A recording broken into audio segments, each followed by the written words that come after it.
ಸ್ನೇಹಿತರೆ, ನಿಮಗೆಲ್ಲ ಗೊತ್ತೇ ಇದೆ. ನಾವು ನಗರ ಮೀಟರ್ ಆ್ಯಪ್ ಮುಖಾಂತರ ಮೀಟರ್ನ ಅಳವಡಿಸುವಂಥ ರೀತಿಯಲ್ಲಿ ಕ್ಯಾಬ್ಗಳಲ್ಲಿ ಆಗಬೇಕು ಅನ್ನೋ ಉದ್ದೇಶದಿಂದ ಖುದ್ದು ನಾನೇ ಫೀಲ್ಡ್ ವರ್ಕ್ ಮಾಡುವಂಥ ಒಂದು ನಿಟ್ಟಿನಲ್ಲಿ ಕೆಲಸ ಮಾಡ್ತಾ ಇರೋವಂಥದ್ದನ್ನು ನಾನು ನನ್ನ ಸೋಷಿಯಲ್ ಮೀಡಿಯಾ ಫೇಸ್ಬುಕ್ನಲ್ಲಿ ಮತ್ತು ಯೂಟ್ಯೂಬ್ನಲ್ಲೂ ಕೂಡ ಅದ್ರ ಬಗ್ಗೆ ವಿಡಿಯೋಸ್ಗಳನ್ನ ಮಾಡಿ ಹಾಕ್ತಾ ಇದ್ದೀನಿ, ತಿಳಿಸ್ತಾನೂ ಇದ್ದೀನಿ. ನೋಡಿ, ನಿನ್ನೆ ಒಂದು XYZ ಇದು ಪೊಲೀಸ್ ಅವರ ವಿಚಾರಕ್ಕೆ ಸಂಬಂಧಪಟ್ಟಿರೋ ಹಾಗೆ ನಿನ್ನೆ ನಡೆದಿರುವಂಥ ಘಟನೆ. ನಿನ್ನೆ ಒಂದು XYZ ಆ್ಯಪ್ ಸಂಸ್ಥೆಯಲ್ಲಿ ಒಂದು ಬುಕಿಂಗ್ ಬರ್ತದೆ. ನಾನು ಆ ಬುಕಿಂಗ್ನ ಅಸ್ಪೆಕ್ಟ್ ಮಾಡಿಕೊಂಡು ಯಶವಂತಪುರದ ಹತ್ರ ಹೋಗ್ತೀನಿ. ಅಲ್ಲಿ ಪ್ರಯಾಣಿಕರು ಸೋಗ್ನಲ್ಲಿ ಬಂದಂತಹ ಒಂದು 5-6 ಜನ ಪೊಲೀಸ್ನವರು ಈ ಚಿಕ್ಕ ತಿರುಪತಿ, ವೈಟ್ ಫೀಲ್ಡಿಂದ ಒಳಗಡೆ ಹೋಗಬೇಕು, ಚಿಕ್ಕ ತಿರುಪತಿ ಅನ್ನಗೊಂದನ ಏನೋ ಪೊಲೀಸ್ ಸ್ಟೇಷನ್ ಹೆಸರು ಬರ್ತದೆ, ಅಲ್ಲಿಗೆ ಕರ್ಕೊಂಡೋಗುವಂಥ ಕೆಲಸ ಮಾಡ್ತಾರೆ. ಅಲ್ಲಿಗೆ ಹೋಗೋದಕ್ಕಿಂತ ಮುಂಚೆ ಒಬ್ಬ ಅಪರಾಧಿನ ಹಿಡ್ಕೊಂಡು ಹೋಗುವಂಥ ಒಂದು ಸ್ಥಳಕ್ಕೆ ಕರ್ಕೊಂಡು ಹೋಗ್ತಾರೆ. ನಾನು ಆ ಸ್ಥಳದ ಹತ್ರ ಕರ್ಕೊಂಡೋಗಿ ಅವ್ರನ್ನ ಬಿಡೋ ಅಂಥ ಕೆಲಸ ಮಾಡ್ತೀನಿ.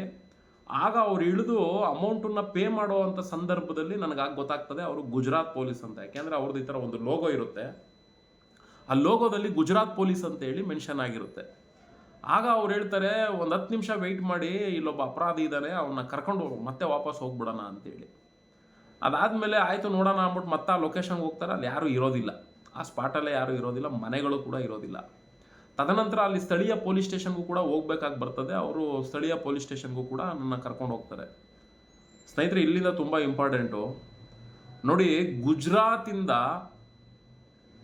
ಪೊಲೀಸ್ನವರು ಬೆಂಗಳೂರಿಗೆ ಬಂದಿದ್ದಾರೆ ಒಬ್ಬ ಅಪರಾಧಿನ ಹಿಡ್ಕೊಂಡು ಹೋಗುವಂಥ ಕೆಲಸಕ್ಕೆ. ಅಲ್ಲಿ ನಡೆದಂಥ ವಿದ್ಯಮಾನ ನಾನು ಯಾಕೆ ತಿಳಿಸ್ತಾ ಇದ್ದೀನಿ ಅಂದರೆ, ವ್ಯವಸ್ಥೆ ಹೆಂಗಿದೆ ನಮ್ಮ ಸಮಾಜದಲ್ಲಿ, ಹೆಂಗೆ ನಡೀತಾ ಇದೆ ಅನ್ನೋದನ್ನು ತಿಳ್ಕೊಳ್ಳಿ. ನಾವು ಬರೀ ಇಲ್ಲೆಲ್ಲ ಒಂದಷ್ಟು ಜನ ಕಣ್ಣಿಗೆ ಕಾಣಿಸ್ಕೊಳ್ಳೋ ಅಂಥ ಹಿಂದಿ ವಾಲಗಳು ನಮ್ಮ ರಾಜ್ಯದಲ್ಲಿ ಬಿಡಾರ ಬಿಟ್ಬಿಟ್ಟವ್ರೆ ಅಂತ ನಾವು ಅಂದ್ಕೊಳ್ತೀವಿ. ಆದರೆ ಬೆಂಗಳೂರು ಗ್ರಾಮಾಂತರ ಭಾಗಗಳಲ್ಲಿ ಹಿಂದಿ ವಾಲಗಳು ತುಂಬಿ ತುಳುಕಾಡ್ತಿದ್ದಾರೆ. ಹೇಳ್ಬಾರ್ದು, ಅಷ್ಟು ತುಂಬಿ ತುಳುಕಾಡ್ತಾ ಇದ್ದಾರೆ ಹಿಂದಿ ವಾಲಗಳು. ನಾನು ಕೇಳಿದೆ, ಏನ್ರಿ ಅವನು ಅಪರಾಧಿ ಏನು ಮಾಡ್ದ ಅಂತ ಹೇಳಿದ್ರೆ, ಅವರ ರಾಜ್ಯದಲ್ಲಿ ಯಾವುದೋ ಒಂದು ಮದುವೆ ಆಗಿರೋವಂಥ ಒಂದು ಹೆಣ್ಣು ಮಗುನ ಇವನು ಕರ್ಕೊಂಬಂದ್ಬಿಟ್ಟಿದ್ದಾನೆ ಕಿಡ್ನ್ಯಾಪ್ ಮಾಡಿಕೊಂಡು. ಅದು ಪ್ರಕರಣ ದಾಖಲಾಗಿರುವಂಥದ್ದು. ಸರಿ, ಅಲ್ಲಿ ಪೊಲೀಸ್ನವ್ರ ಹತ್ರಕ್ಕೆ ಹೋಗ್ತಾರೆ. ಅಲ್ಲಿ ಸ್ಟೇಷನಲ್ಲಿ ಅವ್ರಿಗೆ ಹಿಂದಿನೇ ಬರಲ್ಲ, ಪೊಲೀಸ್ನವ್ರಿಗೆ ಯಾರಿಗೋ ಒಬ್ಬರು ಮಾತ್ರ ಬರ್ತದಂತೆ, ಅವರು ಸಂಜೆ ಬರ್ತಾರೆ ಅಂತ ಅಂತಾರೆ. ಆಮೇಲೆ ನಮ್ಗೆ ಹೆಂಗೋ ತಳಕು ಬಳಕು ಒಂದು ಅಷ್ಟೋ ಎಷ್ಟೋ ಸುಮಾರಾಗಿ ಮಾತಾಡ್ತೀವಿ ಮ್ಯಾನೇಜ್ ಮಾಡಿಕೊಂಡು. ಹಂಗೆ ಮ್ಯಾನೇಜ್ ಮಾಡ್ತಾ ಅರ್ಥ ಆಯ್ತಿತ್ತು ವಿಷಯ. ಆಮೇಲೆ ನಾನು ಅವರು ಪೊಲೀಸ್ನವ್ರು ಹಿಂಗೇಳಪ್ಪ ಹಂಗೇಳಪ್ಪ ಅಂತಿದ್ರು, ನಾನು ಹೇಳ್ತಾ ಇದ್ದೆ. ಆಮೇಲೆ ನಾನು ಪೊಲೀಸ್ನವ್ರನ್ನ ಕೇಳಿದೆ, ಅಲ್ಲ ಸರ್, ಅವ್ರು ಅಷ್ಟು ದೂರದಿಂದ ಬಂದಿದ್ದಾರೆ, ಒಂದು ಸ್ವಲ್ಪ ನೀವು ಎಲ್ಲ ಸಪೋರ್ಟ್ ಮಾಡೋದಲ್ಲ ರೀ. ಸುಮ್ಮನೆ ರೀ ಸೋಮಶೇಖರ್, ನಾವು ಯಾವುದೋ ಒಂದು ಕೇಸ್ ವಿಚಾರಕ್ಕೆ ಹೋಗಿದ್ದೀವಿ ರೀ ಅಲ್ಲಿಗೆ ಹೋದಾಗ ಇವ್ರುಗಳು ಹೆಂಗೆ ರೆಸ್ಪಾನ್ಸ್ ಮಾಡ್ತಾರೆ ಗೊತ್ತಾ?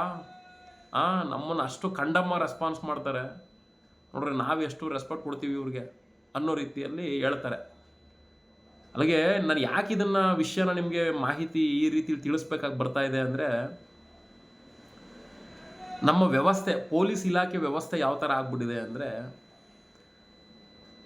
ನಾನು ಕೇಳಿದೆ, ಅಲ್ಲ ಸರ್ ನೀವೇನಕ್ಕೆ ಅಲ್ಲೋಗಿದ್ರಿ ಅಂತ. ಅಯ್ಯೋ, ಈ ನೋಡಿಲಿ ಈ ಏರಿಯಾ ಸರೌಂಡಿಂಗಲ್ಲಿ ಹಿಂದಿಯವ್ರುಗಳು ತುಂಬಿ ತುಳ್ಕಾಡ್ತಿದ್ದಾರಪ್ಪ, ರೌಡಿಗಳಿದ್ದಾರೆ, ಅವರು ರಾಜ್ಯದಲ್ಲಿ ಗಡೀಪಾರಾಗಿರೋರು ಇದ್ದಾರೆ ನೋಡಿ. ನಮ್ಮ ಕರ್ನಾಟಕಕ್ಕೆ, ಅದರಲ್ಲೂ ಬೆಂಗಳೂರಿನಲ್ಲಿ ಎಂತೆಂಥವ್ರು ಬಂದು ಬೇರೆ ರಾಜ್ಯದಿಂದ ತುಂಬ್ಕೊಂತಿದ್ದಾರೆ. ಅಲ್ಲಿ ಗಡೀಪಾರಾಗಿರೋರು ಇಲ್ಲಿ ಬಂದು ಜೀವನ ಮಾಡ್ಕೊಂಡು ಆರಾಮಾಗವ್ರೆ. ಅದು ಬಂದು ಇರ್ತಾರ, ಅಲ್ಲಿಂದ ಹೆಣ್ಮಕ್ಳುಗಳು ಬೇರೆನೇ ಎತ್ತಾಕೊಂಬತ್ತಾರಂತೆ. ಮತ್ತು ಅವರು ಇಲ್ಲಿ ನಮ್ಮ ಪೊಲೀಸ್ನವ್ರು ಯಾಕೆ ಅಲ್ಲಿಗೆ ಹೋಗಿದ್ರು ಅಂತ ಅದನ್ನು ಸ್ಟೋರಿ ಹೇಳಿದ್ರು. ಅದು ಇದೇ ಮ್ಯಾಟ್ರೆ, ನಮ್ಮ ಕರ್ನಾಟಕದವ್ರನ್ನೇ ಎತ್ತಾಕೊಂಡು ಅಲ್ಲಿಗೋಗವ್ರೆ ನೋಡಿ. ಯಾವ ಸ್ಟೇಜ್ಗೆ ಹೋಗ್ತಾ ಇದೆ ಅಂತ ನಾವು ಇದನ್ನೇ ಹೇಳ್ತಾ ಇರೋದು. ಗೃಹ ಇಲಾಖೆ, ಮಾನ್ಯ ಪೊಲೀಸ್ ಕಮಿಷನರ್ ಅವರು ದಯವಿಟ್ಟು ಎಲ್ರಿಗೂ ಕೂಡ ಪೊಲೀಸ್ ವೆರಿಫಿಕೇಷನ್ ಕಡ್ಡಾಯ ಮಾಡಿ. ಪ್ರತಿಯೊಂದು ಪೊಲೀಸ್ ಸ್ಟೇಷನ್ ಲಿಮಿಟಲ್ಲೂ ಕೂಡ ಅವ್ರು ಕರ್ನಾಟಕದವರು, ಆಂಧ್ರದವರು, ತಮಿಳವರು, ಬೇರೆ ರಾಜ್ಯದವರು, ಯಾವ ರಾಜ್ಯದವರಾದರೂ ಆಗಲಿ, ಮಸ್ಟ್ ಆ್ಯಂಡ್ ಶುಡ್ಡು ಆ ವ್ಯಕ್ತಿ ಹತ್ರ ಪೊಲೀಸ್ ವೆರಿಫಿಕೇಷನ್ ಇರಲೇಬೇಕು. ನಿಮ್ಮ ಲೋಕಲ್ ಸ್ಟೇಷನ್ಗಳಲ್ಲಿ ಆ ಪೊಲೀಸ್ ವೆರಿಫಿಕೇಷನ್ ಕೊಟ್ಟಿರುವಂಥ ಡಾಕ್ಯುಮೆಂಟ್ರಿ ಅವ್ರ ಹತ್ರ ಇರಬೇಕು. ಆ ರೀತಿಯ ಒಂದು ಡೇಟಾ ನಿಮ್ಮ ಬಳಿ ಇರೋವಂಥ ರೀತಿಯಲ್ಲಿ ಆಗಬೇಕು. ಇದು ಮಾನ್ಯ ಕಮಿಷನರ್ ಅವರು ಮಾಡಲೇಬೇಕು. ಇದು ಮಾಡಲಿಲ್ಲ ಅಂದರೆ ತುಂಬ ಕಷ್ಟ ಆಗ್ತದೆ.